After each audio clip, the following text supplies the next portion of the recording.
move the peony, okay? Give this one more ear, this one, and this one. See what happens, but I think they're just not gonna produce for you. Maybe put the peony here, get rid of your roses, move them over there because they're not getting enough sun here.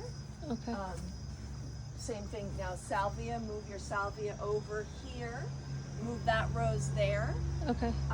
Wait to prune back your perennials until the spring. 5 days of 50-degree temperatures in a row. Okay. That lets the beneficial insects lay their eggs, get out of there. And I would just spread joy in this area for yourself, not frustration.